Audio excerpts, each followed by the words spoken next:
Well, welcome everybody back. We're back here with another Erie Division playoff video from the top six between the Mass Magikarps, coached by Rolo, and the Ohio Oshawotts, coached by Paul. My name is Mboss. I'm the coach of the Milwaukee Mamoswines in the Huron Division. And my name's Embers. I'm the coach of the Shellos in the Huron Division. Yeah, so we got a really interesting matchup coming up here between the Oshawotts and the Magikarps. So let's just jump right into team select. Looks like the Oshawotts brought Lopunny, Riolu, Pheromosa, Venusaur, Ninetales, and Reuniclus. And the Magikarps brought Ludicolo, Grimmsnarl, Celesteela, Pelipper, Goodra, and Cryogonal. Yeah, so on Rolo's end, it's a very standard rain setup with the with the Grimmsnarl lead, but there's also opportunities for the Goodra with the weakness policy, using the Cryogonal to set it up. Meanwhile, on Paul's end, we see this weakness policy on the Lopunny, so we can be expecting some Riolu procs onto that, and maybe it'll work out well. We'll see. Yeah, we'll certainly see here, and we don't have to wait very long because we're jumping right into the battle. So we can see here from the Magikarps, they send out Cryogonal and Goodra. So looking like maybe a weakness policy lead there. And then Lopunny Riolu comes out from the Oshawotts. Right, so this is just going to be both weakness policy procs, and it's really a matter of how much value the other, each of the weakness policy proc mons will get. Because, I mean, both of them have plenty of means to KO the Procmon, or they can go for, say, Goodra can go for a max Dragon into the Lopunny and start nerfing its attack set. Yeah, and most likely, well, we see here, yeah, that Lopunny does Dynamax. I would be surprised if Rolo and the Magikarps were expecting that to happen. Oh, so maybe same here. It's possible Paul gets the element of surprise off by bringing this Lopunny set. And then, yeah, we see the Goodra come out, the Max Goodra, most likely. We'll see here for a second, for sure. And yeah, it is that Max Goodra coming out from Rolo. I do have to give Rolo style points for the Goodra being in a Beast Ball. Yeah, for sure. So yeah, right here we see Ice Shard coming out from Cryogonal, going into the Goodra. That's going to proc a weakness policy. It does crit, so doing a little bit more to Goodra than Rolo might like, but Goodra gets that +2 attack, +2 special attack.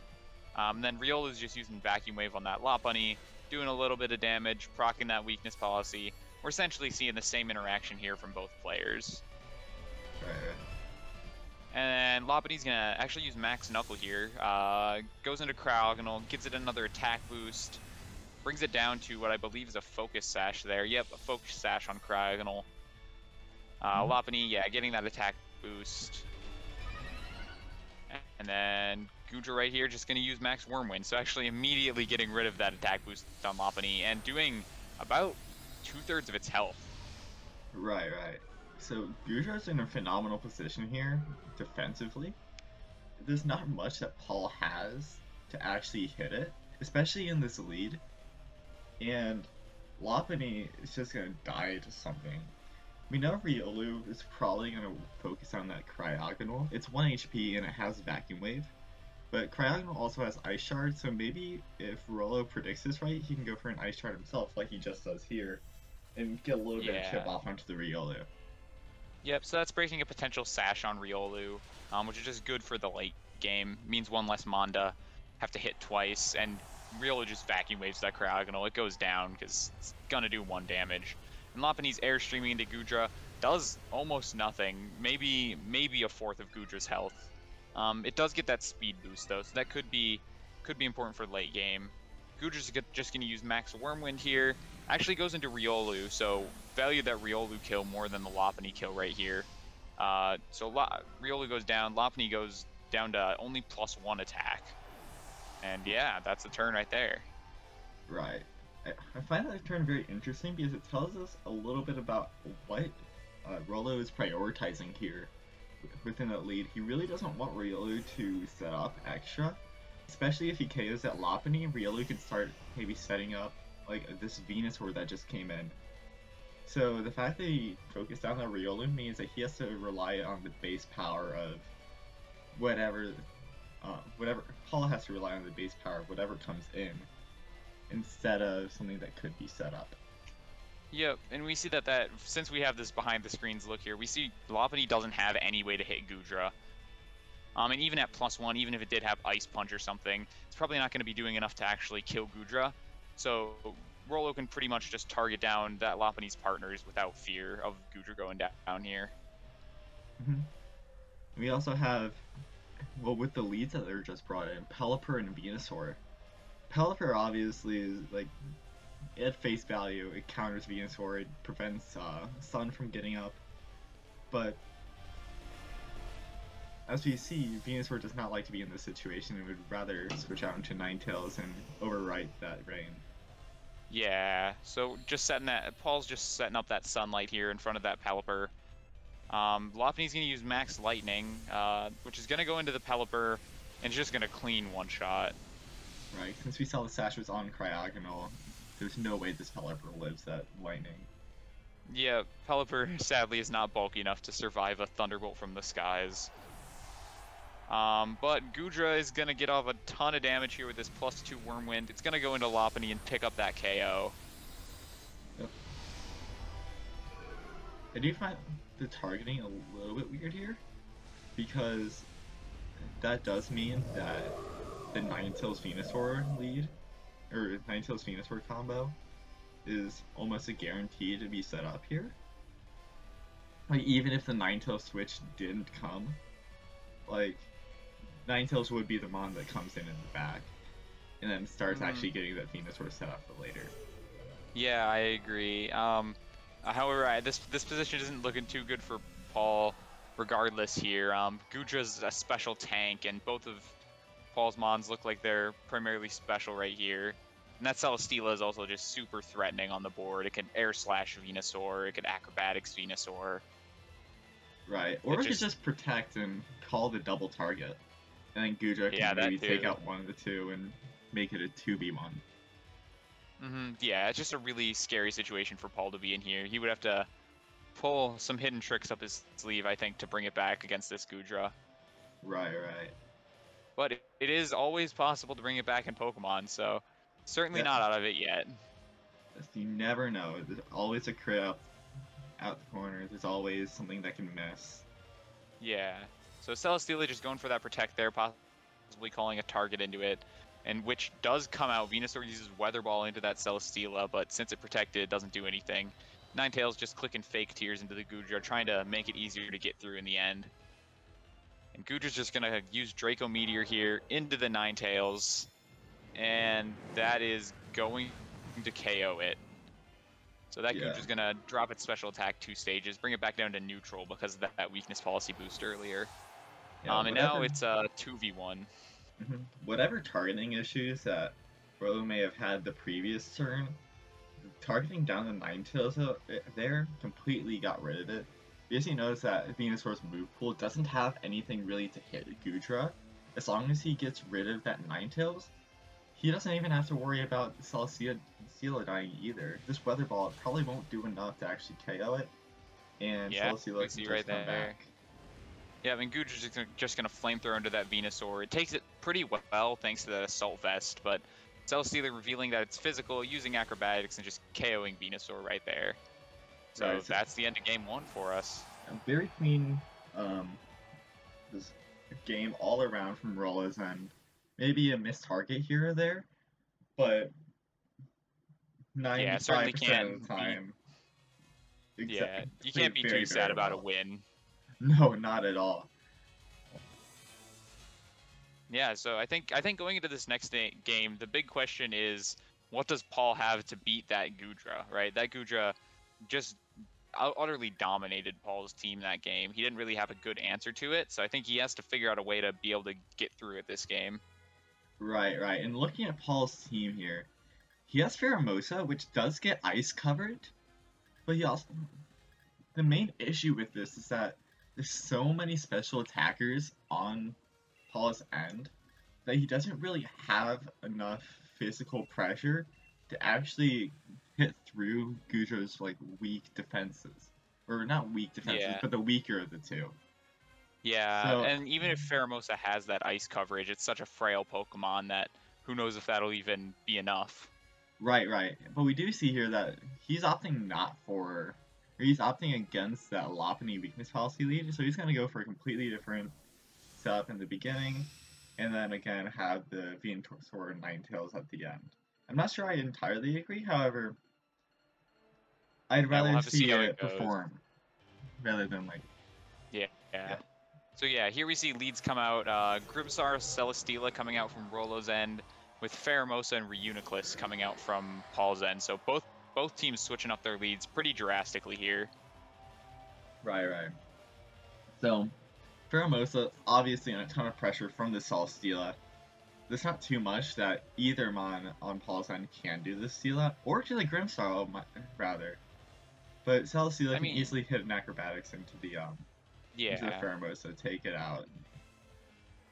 Even if Reuniclus has some sort of move, like, I mean, as we can see from our behind the stage peek, Flash Cannon or Thunder, which it does have, Celesteela is incredibly bulky, especially when it Dynamaxes, and it'll output a lot of damage. So that might not even be enough to just to kill this Celesteela, Right, as we and do see the Celesteela maxing.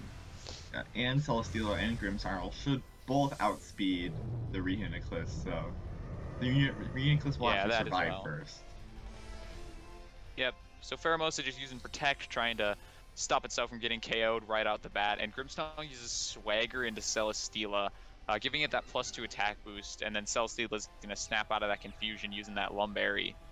Right. So just getting a free +2 attack on that Celesteela, and I assume it's gonna Steel Spike right here. Goes into Reuniclus, and that's just gonna obliterate Reuniclus. Clean one-hit KO from Celesteela, so it gets that Beast Boost, just boosting its attack even higher. Yeah, excellent call on Roller's end to target down the Reuniclus early. You know, as a Reuniclus, even if it can't take out that Celesteela, it's a massive threat to that Grimmsnarl if he leaves it alive. And using the Steel Spike there in order to mitigate any potential Pheromosa damage later on in the match is absolutely huge. So, very well played Yeah. and targeted on Roller's end there. However, Paul's not out of it yet. He does have a Ninetales, which if anything's going to break through the Celesteela, it's going to be that Fire-type Ninetales, able to fire off those strong attacks in the sun. So maybe we'll see a Dynamax come out from that, but who really knows? Right, and it's you almost have to Dynamax on Ninetales end if you want to get any damage off to Celesteela at all. It's +3 attack, so the fact that you're not Dynamaxing it, if you choose not to, almost guarantees that Ninetales doesn't survive into this next turn. Yep. And we learned from that first game that Ninetales does not have the Focus Sash, so Rolo withdraws Grimmsnarl here, sends in Pelipper, so he's going to override that Sun, make it so Ninetales just isn't going to do enough damage into that Celesteela now. It doesn't have that Sun boost behind its attacks. And it doesn't have that max either. Yeah, and Pheromosa is just going to triple Axle into Pelipper, doing a little over 50%, probably closer to 2/3 there. Ninetales is just going to do Heat Wave, does pitiful damage to that Celesteela, nowhere near the amount of damage you need to get through it. And Celesteela is just going to use Max Quake here. It's going to hit the Ninetales, take it out in one shot. It's now +4 attack. It's gotten a defense boost and a special defense boost. And I honestly don't know if Paul can do enough to stop it at this point. Right, right. Rollo's almost identified here that Pheromosa has this all my friends are dead syndrome, where it just doesn't do enough on its own to warrant wanting to take it out. Whereas all the other mons that are being brought up next to it can be one-hit KO'd and pose a massive threat to the Celesteela. So you almost have to target into that opposing slice of Pheromosa and just leave it at full HP, and it's working wonders for Rollo here. Yeah, especially because Rolo doesn't actually, I mean, he could have done some calcs during that first game, but he doesn't know for sure that Venusaur is Assault Vest, so from his perspective, that Venusaur could try to fire off a Sleep Powder into Celesteela to try to swing the game back in his favor. So I think Rolo will most likely target down the Venusaur here. Right, right. And the Venusaur could actually have Weather Ball as well, at least on Rolo's end. Yeah, We see it doesn't. We see it doesn't have Weather Ball, but Rolo doesn't know that. So, yeah, he The has to be Venusaur very does careful. have Weather Ball. It Oh, used it Weather Ball does! game 1. Oh, yeah. Oh, that was the first slot, Yeah. sorry. Yeah, I thought we that was actually see Venusaur Protector. maxing right here. So yeah, that Venusaur is going to try to max to live a hit from that Celesteela. Pheromosa just going to click Triple Axle again, which should knock out the Pelipper here. Yeah, Right, Pelipper right. goes down from that. But I'm not sure that's going to be definitely not enough to win the game here. Yeah, Pheromosa does get that attack boost, or yeah, the attack boost. So that is something. And Venusaur is going to move before Steela, fire off a Max Geyser. Let's see if this is going to do anything, and it really doesn't. About a fourth of the Steela's health again. Well, not even. And Steela, oh, it actually targets Pheromosa here, but just gets that clean one-hit KO, gets an Airstream boost. It's now +5 attack, has +1 defense, +1 special defense, and +1 speed. So really, it's a monster right now. Right, it's Venusaur against the world at this point, and against those max Airstreams, I don't know if Venusaur is really going to be able to do enough. Yeah, I mean, Celesteela's max ends right now, but we saw the Acrobatics game 1, which means that Celesteela is going to have that boosted Acrobatics, and it has +5 attack right now. Right, We could right. even see Grimmsnarl go for some swagger shenanigans onto Venusaur to just make it even more improbable for Paul to pull this one out. Yeah, and we still don't know any of the other moves other than Swagger. It could be Thunder Wave. It could have um, Fake Out doesn't work on Dynamax, but Oh, Fake Tears Fake going into the Tears here. Venusaur. Right, and Celesteela's Doesn't actually not affect. special.